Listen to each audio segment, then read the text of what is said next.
One of the things that our channel members make possible for me, and I'm thanking you guys who are members, is you make it possible for me to jump on deals when I come across them. When you're working on 13 projects, you don't have the capacity, the resources, or the cash to buy everything you need for all the projects.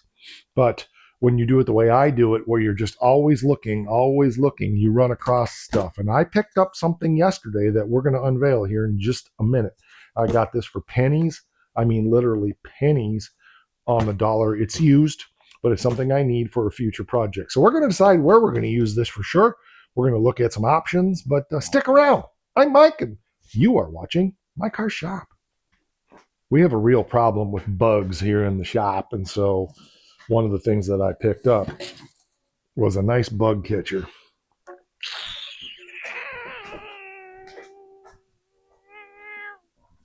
Perfect for that bone stock 318 two barrel.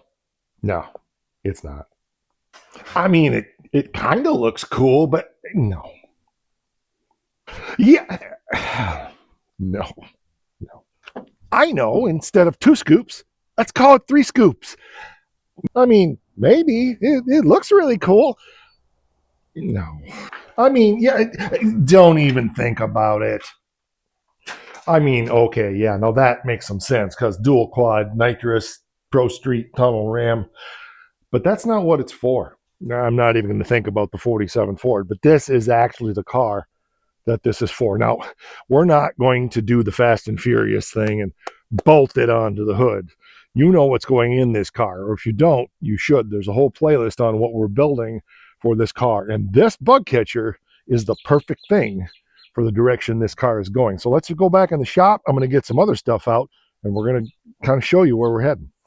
This is exactly what I got it for. This is going to be perfect with this 671 blower on top of that 426 wedge that we're building. So just to catch you up to speed, if you're not familiar with the Golden Mullet, it's our tongue-in-cheek poking fun at its big brother, the Silver Bullet. If you're familiar with Detroit street racing, the Silver Bullet is legendary in Detroit. It's a 67 Plymouth Belvedere hardtop with a 426 Hemi in it. It does not have a blower on it. You can look that car up if you're interested in learning the history of it. And I thought how fun to take a grandpa car, a 67 Belvedere post car, and try to compete with its big brother Hemi. So why wouldn't we put a 671 blower on our 413 that we're going to punch out to 60 thousandths to make it a 426 standard bore? All of the plan is here on the channel. Put this 671 blower on it, and make it like it's trying to compete, live up to its big brother's reputation. It's its nerdy little brother. It really is. And so I've been gathering stuff for that car, for that Belvedere for years. And when I ran across this, my buddy Dave had it, and he said, I know exactly what you need that for. And he gave me a good deal on it. It wasn't his, he was selling it for somebody else, but I got a good deal on it. And yeah, so this blower is right off of a Detroit diesel, and we're going to do what they used to do in the old days. You didn't go to a catalog and buy stuff to make this stuff work. You took it right off the diesel, and you made it work. I've had this all apart. It's in really good shape. We're going to put sealed bearings in the blower. We've talked about that, so that we don't have to carry as much oil in the blower ends for the gears and the bearings. So we'll put the green bearings in it, and we will machine up a drive for it. And in industrial supply, I've used these before. They actually have the steel 3-inch wide cog belts, so we can make our own drive. We won't have to buy anything for that. They make the idler, so all we'll have to do in the machine shop is make the brackets and adapt everything to fit onto that 426 413 motor that we have. If we don't get this on right away in phase 1, I do have something else I'll show you. We got this from my good buddy Joe over on the Just Mopar Joe channel. Go check him out. Tell him that Mike from My Car Shop sent you, he will know who the hell you're talking about.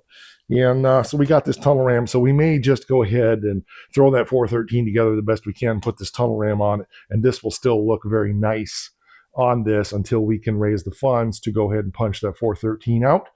Interestingly, one of my neighbors stopped by the other day, a guy I've known for a long time, and he does have an original 426 wedge block that has a little damage to it. So maybe we won't need to punch the 413 out and we can pick that block up. I'm not sure yet. I've got to go talk to him some more and see what he wants for it. The damage is not irreparable and it's not bad, so it's a possibility. But these are the things that I like to do, and I wanted to share this with you because as I'm out all the time ranging around in the car world in the midst of my normal life, when I run across a deal, I don't hesitate. I jump all over it immediately because super deals you can't wait on. You have to jump on them. And I knew as soon as I saw this, I thought, yep, I know exactly what this is going to go on. Now, I may throw it on the GTS on that tunnel ram just for fun, but I need to think about it because I can't open the hood. The hood's not cut for this. When I cut the hood, I actually cut it for a Hillborn style scoop, which I've never gotten for that car yet. One of these days I will. And so I need to be careful because when you attach these down, there's 8 bolts down here that hold this down.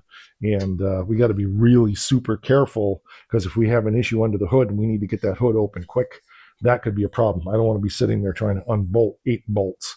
So I got to think that through. We need to do it so it makes sense. I mean, I'm going to put it on there just for fun. Maybe I'll take the hood off and that'll solve that problem. I don't know. But I can't have this here and whoop, whoop, whoop, not have it working, So anyway, I've got the transverse throttle linkage so we can mount the carburetors this way. We don't have a carburetor plate for this yet. I'm going to machine that up.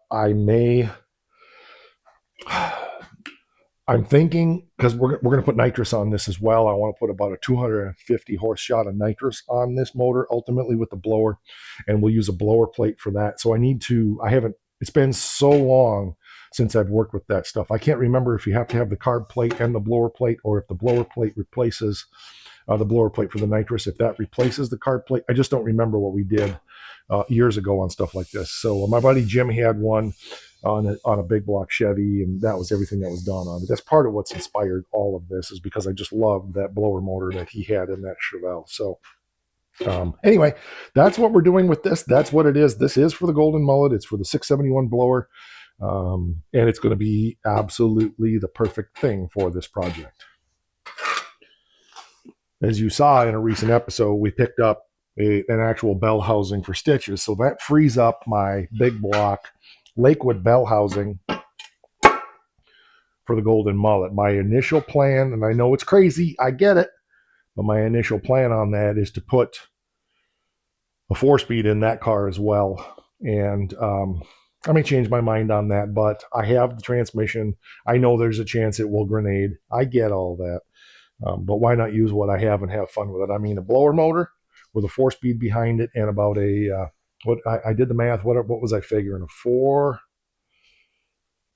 430 gear. Guys, remember, you saw me do all the math on this thing.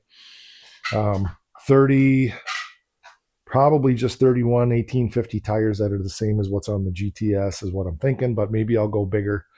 That's money down the road, so I'm not there yet. But we got a long ways to go. I used all the metal for the frame that I bought to build for the Golden Mullet. I used on Thunderstruck, so we'll have to pick up some more quarter wall for that. But I think it's pretty cool. I want to get this thing polished up one of these days, but it's not a high priority. I do have a few other things that come first, but I love gathering stuff. I mean, that's the thing. We've got the 413, we've got the blower, we've got the bug catcher now. I've got carburetors galore upstairs. We've got the 4-speed, we've got the Lakewood bell housing. I've got a rear end for that car that we can cut down so we can all of that stuff. So once Thunderstruck is rolling around and able to be out of here, I wouldn't be surprised, see what happens, but I wouldn't be surprised to see the chassis table come back out again and we start building that tube chassis for the Golden Mullet. I'm really excited to get on that project. I know I've got to get the Forsyth done. I got to get stitches done. I've got to get this done. We've got to get the Olkin back on the road. We've got to keep stitches on the road. We've got to keep Wanda on the road. We've got to keep the Grandpa GTS car going. We've got the Charger to finish.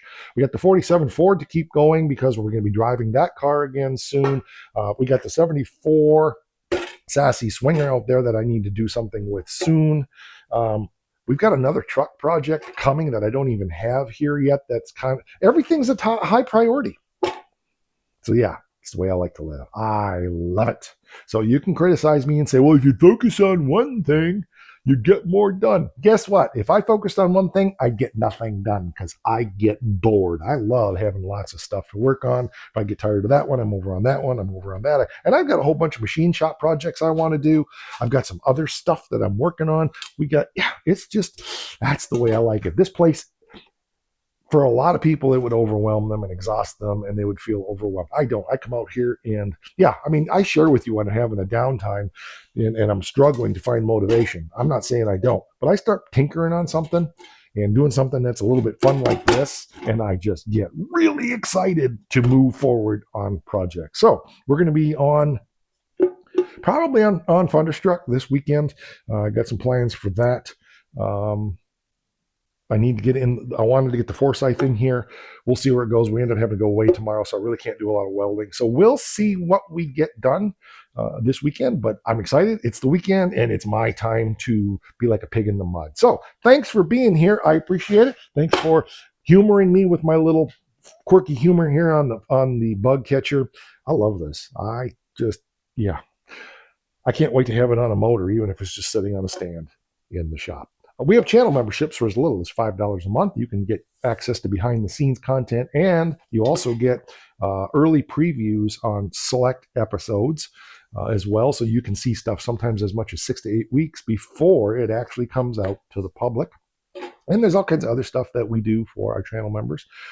So yeah, that's where we're at with things. I appreciate you being here, and if you've been around MKS for any length of time at all, you know this is important. Don't forget. Rah!